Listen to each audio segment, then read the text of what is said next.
A veces cuando miro la calle me pongo a pensar, ¿qué se sentirá vivir ahí? Me refiero a ser pobre y vivir en la calle, sin nada que comer, sin nada que vestir, simplemente estar en la calle. Y no sé, a veces pienso en qué haría yo si estuviera en la calle, pero me doy cuenta que no podría hacer nada realmente, porque la pobreza no es más que un muro resbaladizo. La pobreza en México no es una elección individual, sino una condición estructural que limita severamente la movilidad social y económica. Y en este ensayo abordaré el tema desde una perspectiva crítica y estructural, apoyándose en fuentes estadísticas, académicas y gubernamentales para demostrar que en México escapar de la pobreza es en muchos casos una tarea prácticamente imposible. La tesis que se sostiene es que en un país con bajo índice de desarrollo humano como México, la pobreza persiste debido a una formación de factores interconectados, como la insuficiencia de apoyos gubernamentales, el acceso desigual a la educación, los bajos salarios, la discriminación estructural y la relación directa con la delincuencia, por lo que es imposible salir de la pobreza en un país como México.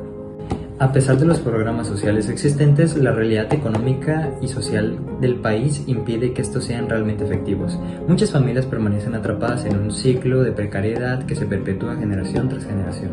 Esta situación responde a un sistema desigual que margina a los sectores más vulnerables.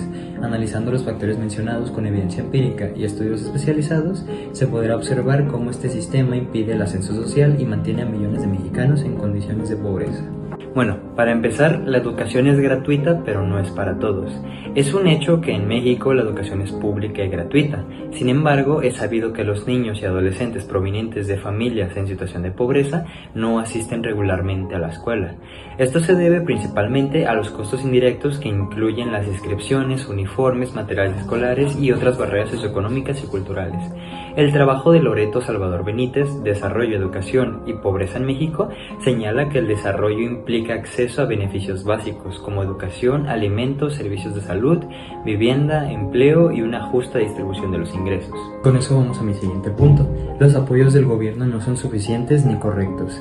Pues ante la problemática anterior, el gobierno ha impulsado distintos programas, como es el ejemplo de la beca Benito Juárez, la cual registró a más de 5 millones de alumnos que recibieron su apoyo económico, pero la población objetivo ronda a los 13 millones de estudiantes y a sus familias.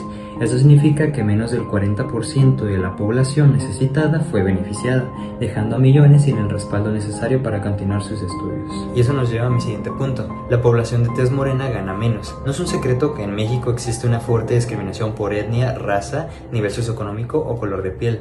En un estudio del Colegio de México financiado por la Sede Sol, se encontró que el promedio de escolarización de los mexicanos de una tez más clara es de 11.9 años, mientras que en los de tez más oscura es de tan solo 9 años. Además, el ingreso por hora varía drásticamente. Los blancos ganan en promedio 78 pesos por hora, mientras que los de piel más morena ganan apenas 40 pesos, lo que es en proporción la mitad. Esto demuestra cómo la discriminación estructural también condiciona las oportunidades económicas. Hablando de lo que uno gana, el salario mínimo no es suficiente. Si bien en años recientes el salario mínimo ha aumentado, sigue siendo insuficiente para cubrir las necesidades básicas de una familia promedio. Por ejemplo, una familia de 4 integrantes en la Ciudad de México requiere entre 27,000 y 29,000 pesos mensuales para vivir dignamente. Sin embargo, el salario mínimo instaurado en enero de 2025 es de 278 pesos diarios, lo que equivale a 8,364 pesos mensuales. Eso significa que ni siquiera 3 salarios mínimos alcanzan para mantener una familia con condiciones dignas. Y como el último tema de la discusión, la pobreza incita al hambre, a la necesidad y en algunos casos a la delincuencia.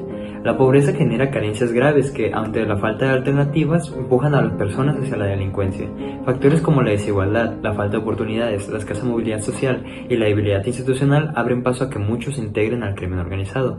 En Oaxaca, por ejemplo, uno de los estados más pobres del país, en 2017 se registraron 703 homicidios dolosos, de los cuales 366, o sea el 52%, fueron atribuidos a actividades del crimen organizado.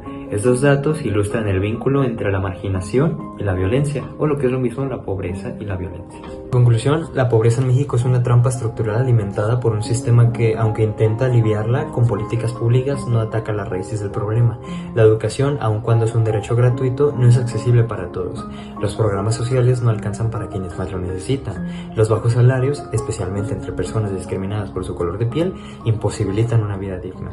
Y a esto se le suma la violencia, que crece en contextos de desesperación. Reafirmando la tesis, podemos decir que la pobreza en México no es una elección personal, sino una realidad impuesta por las condiciones históricas, sociales y económicas profundamente injustas.